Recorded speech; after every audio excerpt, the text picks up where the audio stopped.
있고요. 그러면 두 번째 강은숙 교수께서 공공정책 함성 제고를 위한 행동경제학의 적용 부정부패위원회 중심으로 해가지고 발표를 해주시겠습니다. 두 분이 지금 선발되어 있는데 이게 주로 쓰신 거죠? 제일부다니까. 같이 주로 썼다고요. 지금 그 평가할 때 비율은 70% 두 분 다 똑같이 70% 주나요? 아니면 제일 저자는 90% 주고?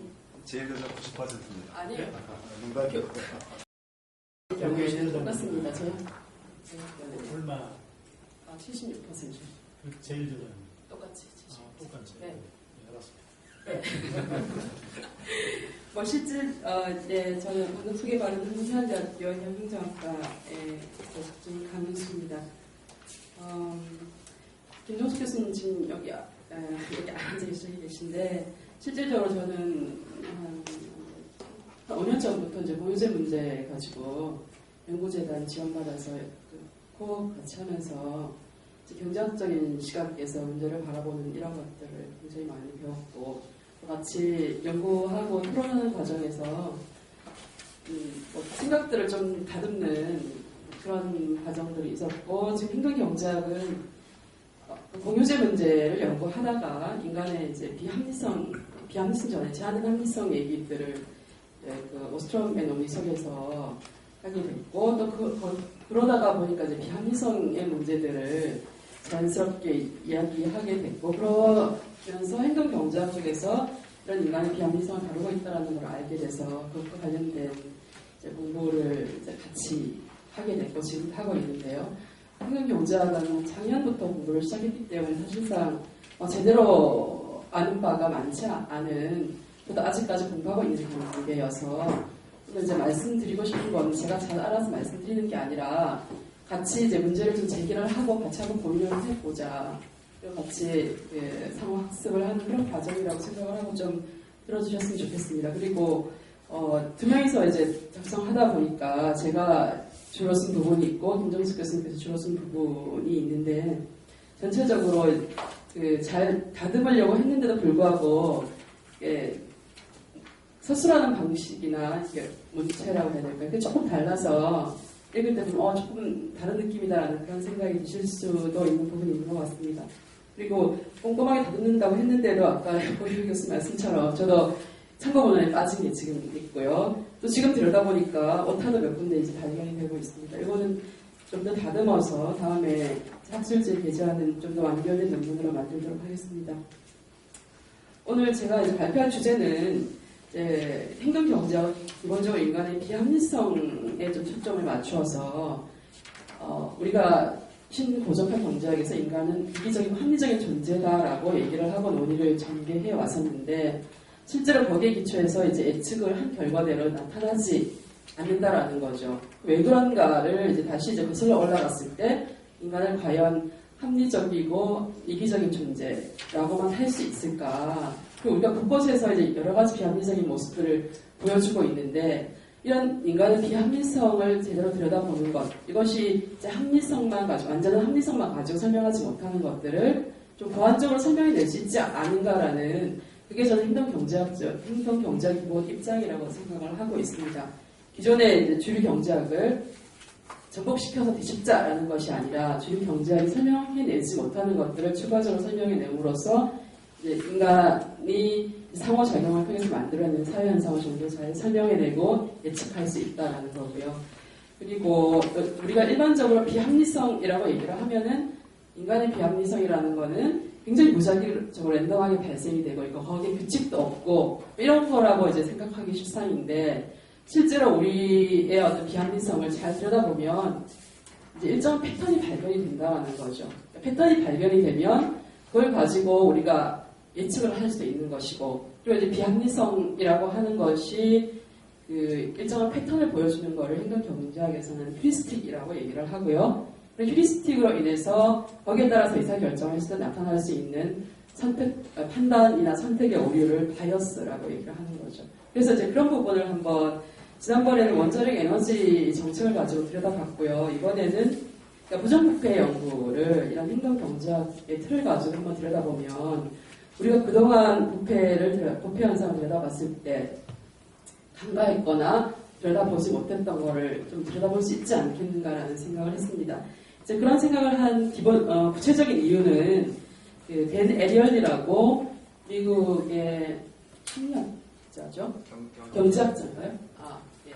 행동경제학자로 분류가 되고 있는데 댄 에리얼리가 쓴 책에도 여기 논문에서 말씀을 드렸는데 Honest Truth About Dishonesty라고 하는 그러니까 우리나라에 번역이 된 거는 거짓말하는 착한 사람들 이렇게 번역이 되어 있어요. 근데 의미는 그러니까 부정직에 대한 정직한 진실이라고 하는 것이고 여기에 내용들이 상당히 많은 여러 가지 인투이션을 줘서 그런 것들을 우리나라의 부패 현상을 들여다보는데 좀 적용을 해서 들여다보면 참 재미있는 것들을 좀 끌어낼 수 있겠다라는 생각을 했습니다. 그게 이제 이 논문을 쓰게 된 전반적인 배경이고요. 이제 논문을 보면서 좀 말씀을 드리면은 30페이지에 그러니까 우리나라의 부패 인식지수, 대통령상 기구에서 매년 발표하고 있는 부패 인식지수가 2013년도에 46위로 나타나고 있죠. 물론 조사한 국가가 176개국 정도 되는 거니까 그 전체 나라에서 보면은 이제 앞쪽에 있으니까 우리나라는 그나마 깨끗한 나라가 아닌가 이렇게 얘기를 할 수 있겠지만 우리나라 경제 규모가 지금 1위, 12, 3, 5 이렇게 얘기를 하고 있는데 그렇다면 우리나라의 부패 수준은 이런 경제 규모에 걸맞지 않게 부패되어 있다 이렇게 또 얘기를 할 수 있는 부분이거든요. 그리고 이제 그림으로 이제 표현이 되어 있는 거는 2013년 데이터만 가지고 이제 그림을 그린 건데요. 지금 깨져 있어서 제가 이거 한 장짜리 따로 뽑아드렸습니다. 그래서 그거를 같이 참고를 좀 해주시면 좋겠고요. 부패 인식 지수하고 OECD 국가의 이제 순위 여기는 이제 여러 가지 지표들을 가지고 이제 GDP뿐만이 아니라 이제 여러 가지 지표들을 가지고 삶의 질까지 얘기할 수 있는 그걸로 순위를 매겼을 때 정확하게 부패 인식 지수하고 그다음에 OECD 국가 순위가 정확하게 일치를 하고 있습니다. 그러니까 가장 깨끗한 나라가 OECD 국가 순위로 봤을 때 1위가 되는 거고 가장 부패한 나라가 OECD 국가에서 꼴찌가 되는 거 정확하게. 그래서 그러니까 부패의 문제를 해결하면 우리의 삶의 질, 우리의 행복 그런 것들이 좀 좋아질 수 있다라는 하나의 이제 예시적인 그림으로 서론에 좀 표현을 했고요. 그다음에 2절에서는 인간의 비합리성에 대한 이제 고려를 행동경제학에서 하고 있는데 이거를 이제 부패 현상을 들여다보는 하나의 새로운 시각으로 이걸 적용을 했을 때 어떤 것들을 좀 얘기를 해볼 수 있는가와 관련된 기존의 연구를 좀 정리한 거라고 할 수 있습니다. 행동경제학 개요는 제가 좀 전에 시작하면서 말씀드린 그걸로 대신을 하겠고요.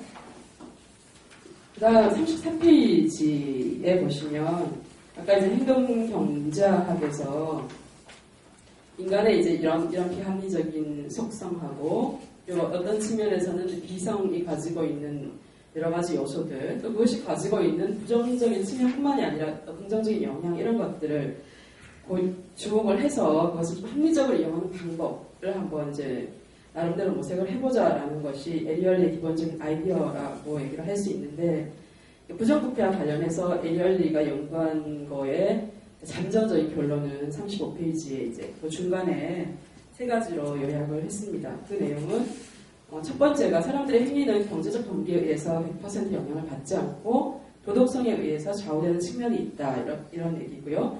에리얼리는 이제 이거를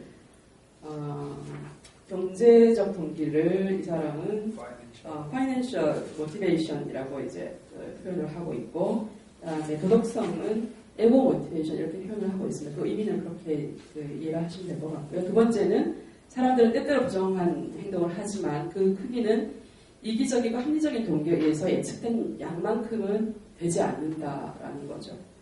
그 다음에 세 번째는 이제 그렇다면 이런 부정의 크기는 어떤가? 그거는 상황 변수, 이걸 매개 변수라고도 얘기를 할 수가 있는데 이런 상황 변수가 일종의 기준점 역할을 하면서 그 내용이 달라진다라는 거죠. 부정의 크기가 달라진다라는 얘기고 36페이지의 표 2하고 37페이지 표 3은 에리얼리가 이런 부정부패와 관련된 거를 실험의 방법을 통해서 나름대로 이제 여러 가지 재밌는 설계들을 통해서 시험 결과를 끌어내고 거기에 따라서 이제 합의를 끌어낸 내용을 전부를 소개한 건 아니라 그 중에 이 논문과 관련해서 좀 의미 있겠다라고 생각되는 부분을 정리를 한 겁니다. 그래서 간단하게 이제 이 실험이 뭔가만 말씀을 드리고 그 중에서 몇 가지만 예시적으로 소개를 드리도록 하겠습니다. 먼저 매트릭스 실험이라고 하는 건 뭐냐면은 그러니까 종이에다가 매트릭스 형태로 이제 칸을 만들어 놓고 거기에 소수점 셋째 자리까지 숫자를 다 쓰는 거예요. 그리고 나서 이제 피실험자들을 모집을 해서 이런 강의실에다가 모아놓고 이 집단을 예를 들어 40명이면 20명은 통제 집단, 20명은 실험 집단으로 한 다음에 그 매트릭스 종이를 주고 5분 동안 그 두 개를 더했을 때 10이 되는 거를 찾아서 그거를 정답 표시를 하라. 맞힌 숫자만큼 한 문제당 50센트를 주겠다. 이렇게 이제 그 시험 설계를 한 거죠. 그랬더니 시험 결과, 그리고 그게 이제 통제 집단이고요. 통제 집단은 정확하게 자기가 푼 만큼 가져갈 수 있는 거고, 실험 집단은 어떻게 하냐면은 문제를 풀게 한 다음에 그 문제를 푼 시험지를 그 강의실 뒤쪽에 있는 파쇄기에다가 그거를 파쇄시켜버리고, 이제 그 연구 진행자한테 와서 내가 몇 문제를 맞췄다라고 얘기를 하고 연구 진행자는 그 사람이 말한 대로 그냥 돈을 주는 거죠. 그럼 우리가 그 그러니까 신고적화 경제학의 시각에서 봤을 때는 이 사람은 예를 들어서 전체 20문제라면은 합리적인 이기적인 인간이 난 20문제를 맞췄다라고 얘기를 하고 10달러를 받아가면 되잖아요. 근데 실제로 사람들이 통제 집단에서는 4문제를 맞췄다고 얘기를 했고 실험 집단에서는 2문제를 못해서 평균적으로 6문제를 맞췄다 이렇게 얘기를 한 거죠. 20문제를 맞췄다고 해서 돈을 최대한 받아간 것이 아니라 근데 그게 이제 재밌는 현상이다라고 이제 에리얼리는 생각을 했고 그래서 그 기본 실험 설계에다가 여러 가지 반론들이 제기될 수 있기 때문에 그런 그 반론들에 대한 대처 방식으로 실험들을 좀 더 엄밀하게 이제 그 설계를 해서 여러 가지 다양한 이제 그 기본적인 매트릭스 실험을 다양한 방식으로 이제 실험을 하고 있는 거를 정리를 한 겁니다. 이게 이제 표 2인데 요건 표 2는 개인 수준에서 이제 국회를 설명할 수 있는 그런 측면이고요. 표 3은 똑같은 매트릭스 실험인데 이거는 인간이 개인으로 존재하는 게 아니라 사회 내에 어떤 상호작용, 다른 사람과의 상호작용 속에서 행동을 하고 판단을 하고 선택을 하는 것이기 때문에 다른 사람들의 어떤 행동이나 그런 것들이 개인의 부정행위에 어떻게 영향을 미칠까를 실험한 결과가 정리가 되어 있는 건데요.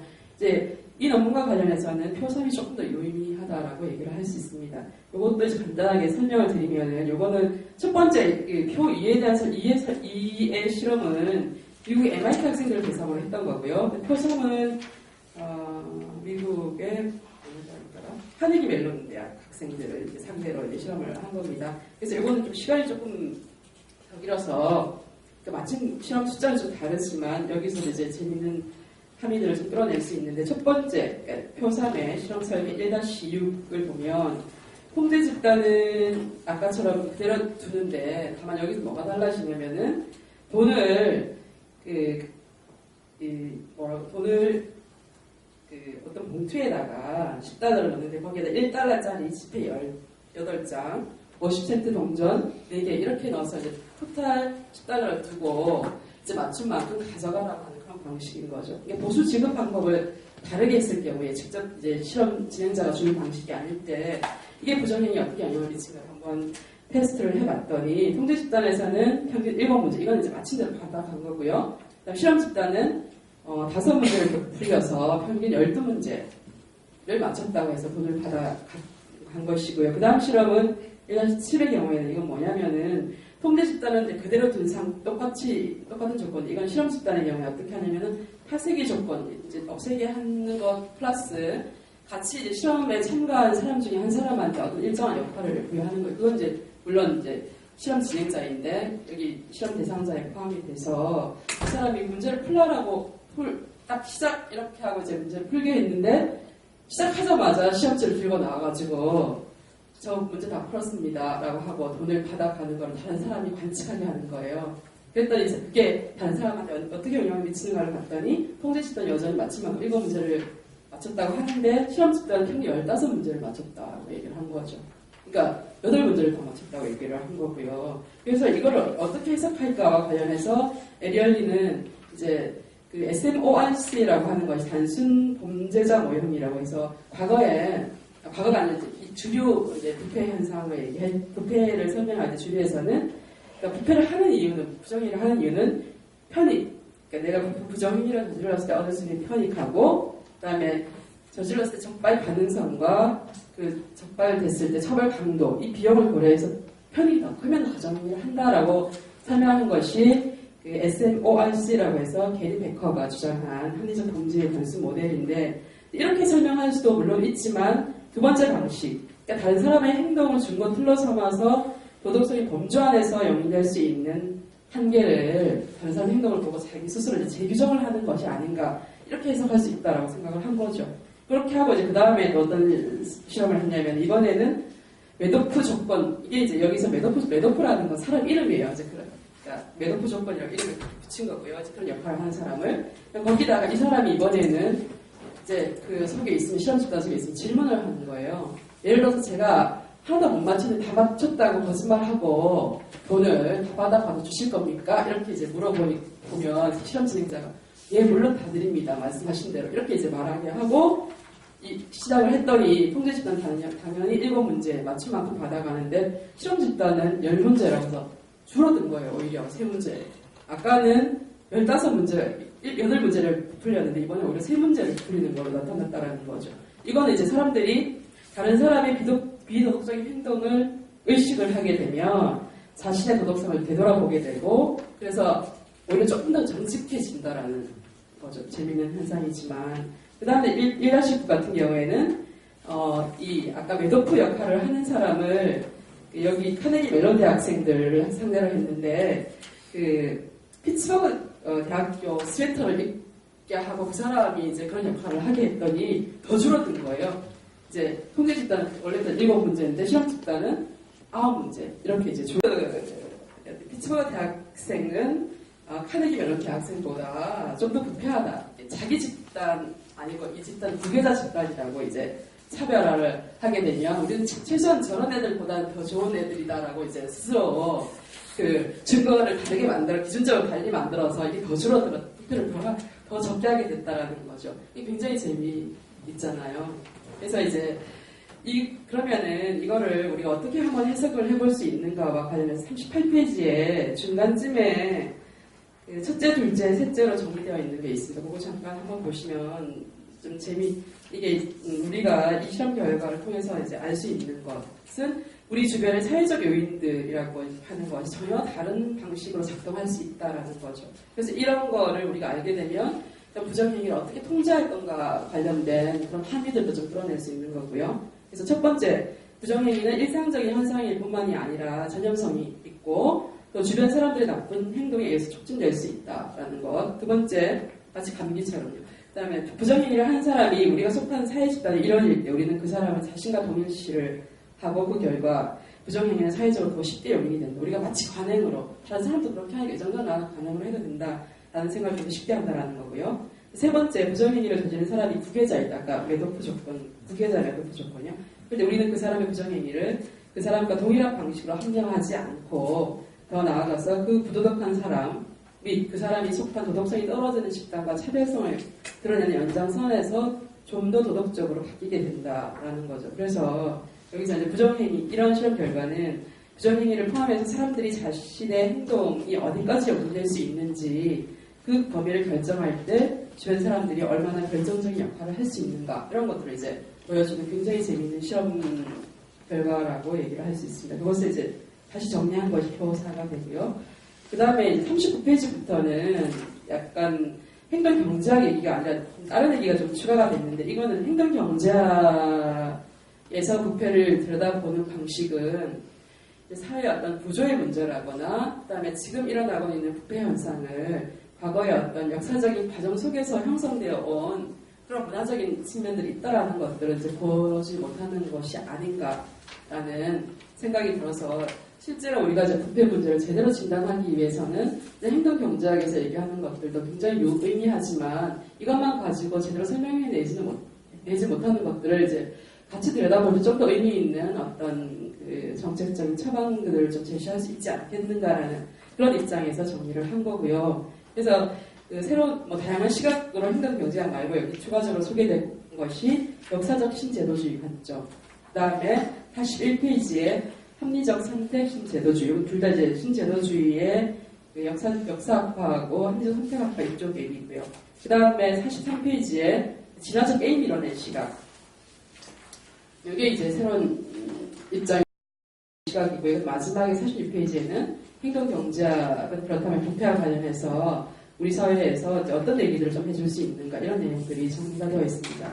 그 내용을 간략하게 이제 말씀을 드리면은요. 다시 39페이지로 돌아가서 그러니까 역사적 신제도주의 관점에서는 일단은 이제 문화와 제도라고 하는 것이 지금 현재 형성되어 있는 것이 진공 상태에서 만들어진 것이 아니라 과거의 역사적인 과정 속에서 만들어진 것이기 때문에 그런 제도나 문화라는 것을 아까 말했던 상황 맥락 그런 변수로 이제 고려를 해야 된다라는 그런 얘기고요. 이제 이런 문화와 그 제도 속에서 지금 그럼 우리 사회는 과연 이런 역사적 신제도주의 관점에서 봤을 때 어떤 사회인가? 이게 40페이지 이게 지대 추구 사회다 이렇게 한번 정리를 해봤습니다. 지대 추구적 행동이라고 하는 거는 잘 아시겠지만 기회비용을 초과하는 그런 이유 이거를 우리가 지대라고 얘기를 할 수 있는 거고 그렇다면은 이제 이런 경우는 결국은 어떤 생산 요소를 차선의 경제 활동에 투입했을 때 얻을 수 있는 소득을 초과하는 부분 또는 완전 경쟁 시장에서 얻을 수 있는 얻을 수 없는 초과 이윤이나 이권 특혜 이런 것이기 때문에 이런 지대 추구 사회가 장기적으로 지속이 된다라고 할 때는 사회의 어떤 성과와 관련해서 굉장히 부정적으로 작용할 수 있다. 사회적 잉여를 이제 줄인다라는 그런 의미였어요. 41페이지는 그 합리적 선택 신제도주의 관점인데 이거는 뭐냐면은 역사적인 과정 속에서 어떤 장이 지금 현재 문화와 제도 그 속에서 지대 추구 사회가 만들어졌을 때 그럼 지금 현재 그 제도 속에 있는 개인의 인센티브 구조는 뭔가를 좀 얘기를 해줄 수 있어야지 그 사람이 이런 상황에서 어떤 선택을 할 것이고 지금 이런 사회 내에서 각각의 사람들이 상호작용을 할 때 뭐가 균형이 될 건가를 이제 설명해 줄 수 있는 그런 힘을 가지고 있는 것이 합리적 선택 신제도주의라고 생각을 해서 정리를 했고요. 여기서 이제 합리적 선택 신제도주의에서는 우리가 공공부문 부패를 일반적으로 정치인 혹은 공직자들이 개인이나 소수 집단의 사적 이익을 추구하기 위해서 자신이 가지고 있는 권력을 부당하게 행사하거나 공적인 제도를 활용하는 것 이렇게 일반적으로 정의를 하는데 이 부패를 합법화된 부패와 그다음 불법적인 부패로 다시 개념화해서 들여다보면 좀 더 재미있는 얘기들을 좀 할 수 있겠다는 생각을 했었고 여기서 합법화된 부패라는 거는 실상은 부패인데 실정법에서 이거를 가능한 방식으로 만들어놔서 실정법에서는 합법적인 부패인 거죠. 합법적인 행동인데 실질적으로 합법화된 부패이고 또 실정법을 어기는 불법적인 부패 이렇게 한번 구분을 해서 들여다볼 수 있겠다라는 생각을 했고요. 이런 속에서 예를 들어서 43페이지 보시면은 이런 제도 내에서 개인들이 어떤 선택을 할 때 게임의 규칙이 뭘까? 이 제도를 이제 게임의 규칙이라고 한다면 게임의 균형이 뭘까를 본다면은 일단 어떤 개인이 어떤 선택을 할 때 합법화된 행동을 할 수도 있고 불법적인 행동을 선택할 수도 있는 거죠. 그런데 이제 불법적인 행동을 선택하면 이 기존의 제도는 거기에 대해서 강하게 제재를 할 수도 있고 약한 제재를 할 수도 있는데 거기 각각의 어떤 행동을 선택했을 때 얻을 수 있는 보수가 이제 알파, 베타, 감마로 이제 표현이 되는 거고요. 여기서 만약에 알파가 베타나 감마보다 크면 당연히 사람들은 합법적인 행동을 하게 될 것인데 만약에 그렇지 않은 경우에는 불법적인 행동을 선택을 하고 여기에 대해서 약한 제재까지 만들어지고 또 동시에 이제 감마값이 더 크다면 사람들은 이 행동을 선택을 하고 이게 이제 균형이 된다라는 그런 얘기가 되는 겁니다. 그 다음에 진화적 게임 이론은 이거는 제가 진화적 게임 이론을 정확하게 이해하지는 못했어요. 이제 공부를 하고 있는 중이고 이 부분은 김정수 교수님께서 잘 정리를 해주신 부분인데 제가 이제 설명을 드리고 혹시 이제 부족한 부분이 있으면은 김정수 교수님께서 추가적으로 좀 설명을 해주셨으면 좋겠습니다. 그러니까 부패라고 하는 것이 이제 지금 이제 과거의 역사적인 과정 속에서 개인 간의 혹은 집단 간의 상호작용을 통해서 나타난 어떤 현상이라고 한다면 지금 나타나고 있는 이 부패를 진화론적인 관점에서 봤을 때 그 안정적인가 안정적이지 않은가라고 이제 한번 얘기를 해볼 수 있는 거고, 지금 우리 사회의 부패는 진화적으로 안정적인 부패다라고 얘기를 할 수 있지 않겠는가라는 거죠. 그래서 45페이지에 그림 3을 보시면 이거는 전형적인 제주의 딜레마 게임을 부패 행위에 적용해서 들여다보는 건데, 이거는 이제 합리적 선택 앞에 있는 합리적 선택 신제도주의 관점에서 보면은 그러니까 부패가 이제 균형이 되는 거죠. 근데 그 다음 페이지에 보시면 그림 4는 이런 원샷 게임으로 봤을 때 부패가 이제 균형이 된다라고 보고, 이거를 진화적 게임 이론이라는 시각을 이제 추가를 해서 한번 들여다보면, 동시에 이것도 진화적 게임 이론의 시각에서 봤을 때 이 각각의 일단 이제 사회를 가장 단순한 모형으로 봐서 두 사람으로 구성된 사회라고 해서 행위자 1, 2로 구성된 사회를 얘기를 하고, 행위자 1이 선택할 수 있는 행동도 부패와 청렴, 행위자 2도 부패와 청렴 이 두 가지 행동을 선택할 수 있다고 한다면, 이 각각의 경우에 얻을 수 있는 보수 구조를 여기서는 추상적으로 이제 알파, 베타, 감마 이런 형태로 표현을 했고, 이때 나타나시는 값이 어떻게 결정되는, 구조에서 어떻게 결정되는가에 따라서 지금 현재는 부패 행위, 그러니까 알파가 균형이, 이것이 제도적으로 안정적인, 그러면서 진화적으로 안정적인 그런 상태이지 않는가. 그래서 부패를 계속 유도하는 그런 시스템이 작동이 되고 있고, 부패 행위가 지속적으로 발생이 된다. 이렇게 이제 얘기한 거고요. 그 다음에 이제 행동 경제학 시각은 이제 마지막 4번에 정리를 했었는데, 여기서 이제 얘기할 수 있는 거는 부패한 정치 제도 하에서 유권자들이 제대로 된 판단과 선택을 하면 이런 문제를 조금은 완화하거나 해결할 수 있는데, 이런 유권자들이 행동경제에서 말하는 몇 가지 휴리스틱이 작동이 되면서 굉장히 바이어스가 발생이 돼서 제대로 된 기량 세력으로서 역할을 못한다라는 거죠. 그 개념을 여기 이제 프레임, 감정 휴리스틱, 가용성, 그다음에 유권자들의 손실 깊이 이 개념들을 사용해서 정리를 해봤고요. 그 다음에 48페이지는 더불어서 우리 사회에서 이제 언론이 이런 유권자들의 휴리스틱에 얼마나 부정적인 영향력을 실제로 행사하고 있는가, 그리고 우리나라 언론 지형이 얼마나 기울어진 운동장인가라는 얘기를 했습니다. 그러니까 이런 걸 통해서 이제 49페이지에는 이런 시각들을 좀 잘 통합을 하게 되면 좀 더 정치한, 그러면서 좀 더 세련된 부패 설명 모형이 가능해질 수 있지 않겠는가. 그 속에서 이제 부패 개혁의 어떤 방향성을 모색할 수 있지 않겠는가라는 얘기를 했고요. 그러니까 마지막은 연구를 요약을 하고, 지금 얘기하는 것들이 정말 의미가 있기 위해서 추가적으로 논의해야 될 것들을 3가지로 정리를 했습니다. 감사합니다. 예.